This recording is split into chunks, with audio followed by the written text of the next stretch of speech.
ଯିବାକୁ ଚାହୁଁନୁ ମୁଁ କାହିଁ ତତେ ଆଉ ବାଧ୍ୟ କରିବି। ମନରେ ଥାଲୋ ତୁଇ ଖୁସିରେ ଥା। ଚାଲି ଯାଉଛି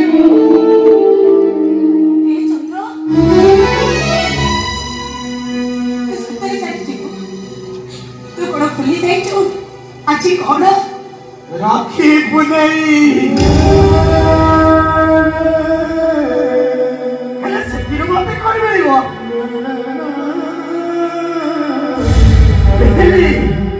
ଭାବିଥିଲି କୋଉଦିନ ମୋ ଅପା ମୋ ପାଖକୁ ଆସୁ କି ନ ଆସୁ।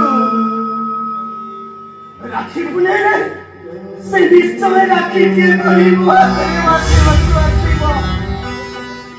ପିଲାଦିନେ ମୁଁ ଅଛଟ କରେ ବୋଲି ମୋ ଅପା ପୂଜାର ଯାଇ କେତେ ଜଗନ୍ନାଥ ରାକ୍ଷୀ ମୋ ପାଇଁ ଦେଇ ଆସେ। ମୋ ହାତରେ ସେ ତାକୁ ବାନ୍ଧି ଦିଏ। ସେ ରାକ୍ଷୀଟି ଦେଖି ସାରିଲା ପରେ ଭାରି ଖୁସି ହେଇଯାଏ। ହେଲେ ମୋ ଅପା ତ ଆସିଲାନି। କାହିଁକି ସେ ରାକ୍ଷୀ କଥା ମୁଁ ଆଉ ମନେ ପକେଇନି?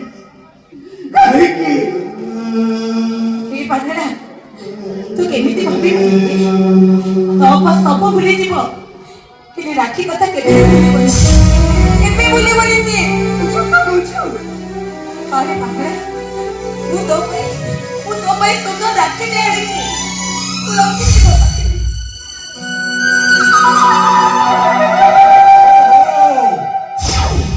ଭାଇ ପାଇଁ ଭଉଣୀର ପ୍ରେମ ଉଛୁଳି ପଡୁଛି।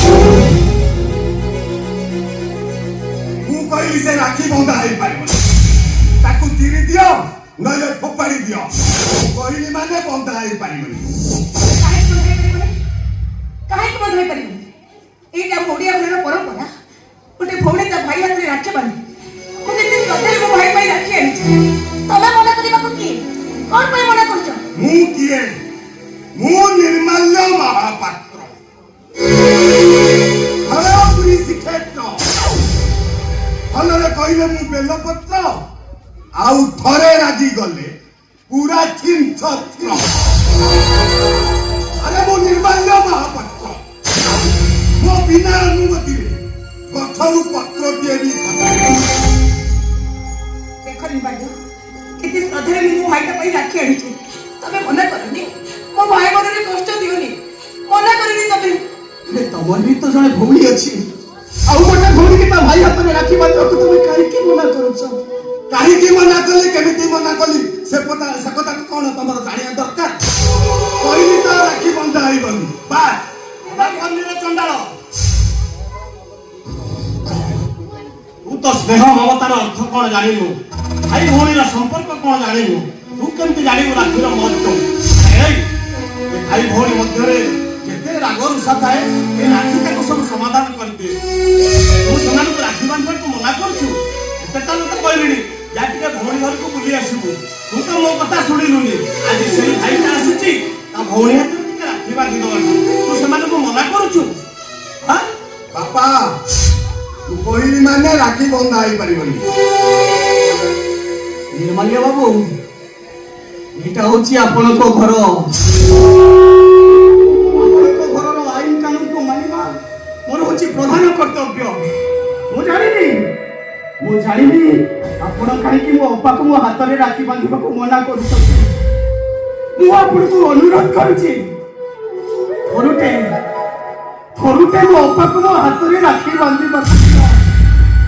ମୁଁ ଆପଣଙ୍କୁ କଥା ଦଉଛି, ଆଉ ଭବିଷ୍ୟତରେ କେବେ ଆଉ ତମ ଘରକୁ ରାକ୍ଷୀ ବାନ୍ଧିବାକୁ ଆସିବି।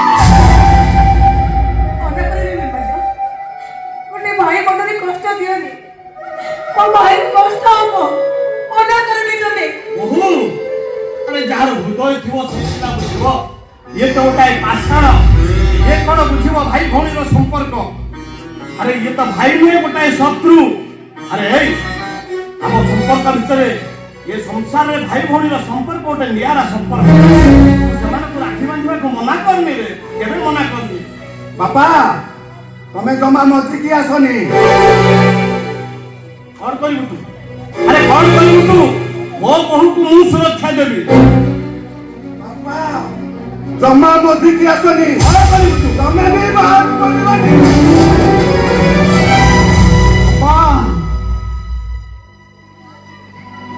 ଆରେ ତୁ ବଡ ଘରକୁ ଆସିଲୁ ବୋଲି ତୋର କଣ ସ୍ୱାଧୀନତା ବୋଲି ଗୋଟେ କିଛି ନାହିଁ। ଏୟା ପା ମୋର ପରେ ରାକ୍ଷୀ ବାନ୍ଧିଦେଲ ପା। ପାରିବିନି ପାରିବିନି କାହିଁକି ପାରିବୁନି? ମୁଁ ସେ କଥା ତତେ କହିପାରିବିନି। ସତ କଥା ନ ଜାଣିବା ଯାଏ ତୁ କୋଉଠି ଯିବୁନି। ଚୁପଚାପ ଏଠି ଚାଲି ଯା କହୁଛି। ତତେ ମୋ ନିୟମ। କେମିତି ଚାଲିଯିବି ଲୋ? ସତ କଥାଟା ନ ଶୁଣିବା ଯାଏ ମୁଁ କେମିତି ଚାଲିଯିବି?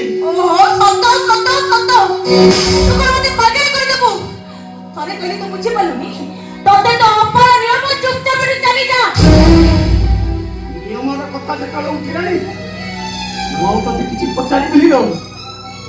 ଚାଲିଯିବି ଚାଲିଯିବି ମୁଁ ଚାଲିଯିବି। ବହୁ ଆରେ ଡରିଗଲୁ ବହୁ। ଆରେ ସ୍ୱାମୀ ପାଇଁ ନିଜ ଭାଇଟାକୁ ଆଜି ପର କରିଦେଲୁ। ଆରେ ଏ ବହୁ ତୁ ପୁରା ଜଗନ୍ନାଥ ସଂସ୍କୃତିର ଝିଅ। ଯା ଦେଖି ଆସିବୁ ବଡ ଦେଉଳରେ ବସିଥିବା ତିନି ଠାକୁରଙ୍କୁ। ଆରେ ଦି ଭାଇ କେମିତି ନିଜ ଭଉଣୀକୁ ପାଖରେ ବସେଇଛନ୍ତି। ଗଲାବେଳେ ଦି ଭାଇ କେମିତି ଭଉଣୀକୁ ସାଙ୍ଗରେ ନେଇଯାଉଛନ୍ତି। ଆଜି ତୁ ତୋ ଭାଇଟାକୁ ପର କରିଦେଲୁ। ବାନ୍ଧିଦେ ରାକ୍ଷୀ ବହୁ ବାନ୍ଧିଦେ। ମୁଁ କହୁଛି ମୁଁ ତ ଶ୍ୱଶୁର କହୁଛି ତୋ ଭାଇ ହାତରେ ତୁ ରାକ୍ଷୀ ବାନ୍ଧିଦେ।